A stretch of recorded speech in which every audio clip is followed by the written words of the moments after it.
we decided that we would make a move and share the pain. We said we should share some pain, the employees should share some pain, and the retirees should share some pain.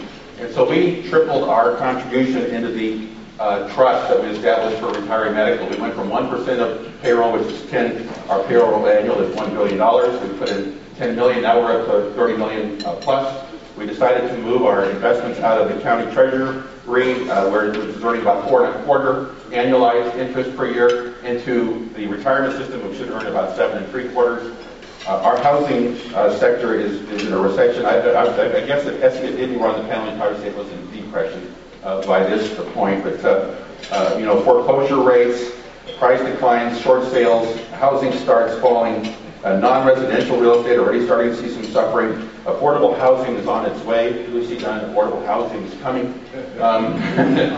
But these are amazing times. We will always remain a high-cost county, I believe.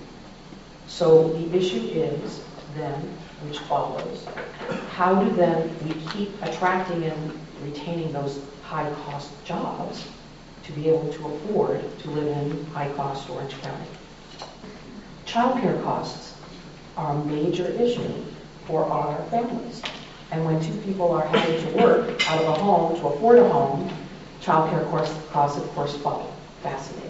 So everything is linked here, and again, that linchpin of housing. John mentioned we're the best place for business according to Forbes, far ahead of LA, San Francisco, and Silicon Valley, which are near the bottom. Isn't that interesting? Be proud of that. What else do I need to hear? Interesting, we're the most diverse high-tech economy in the state, which I love that. It was the fact that, in the past, one of the challenges that Orange County has always had is things in Orange County are actually not too bad.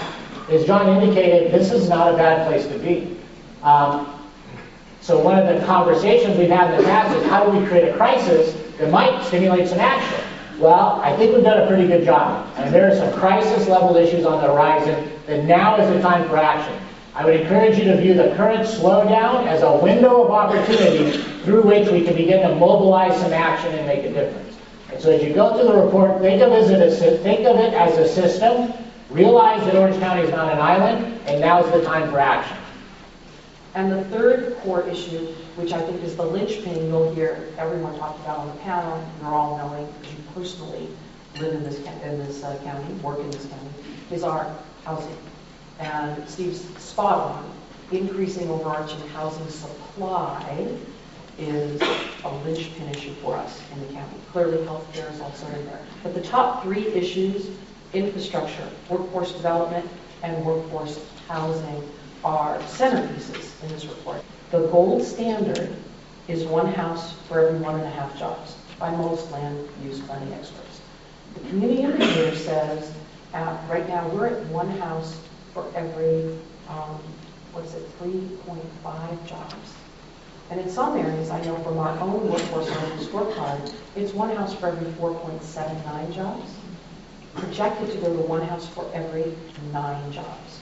But that's scary stuff, because that's doubling and tripling up. That's affecting our commutes. And when housing in our business community is mentioned overarching by every business executive, by the majority of business executives as their number one issue, most affecting their business competitiveness, the second issue, of course, being traffic, and aren't they linked? Aren't we, seriously? That becomes a real issue for Orange County and the county to help develop a major strategic plan to how do we address this. We do not live in a vacuum, the 5th largest county in America.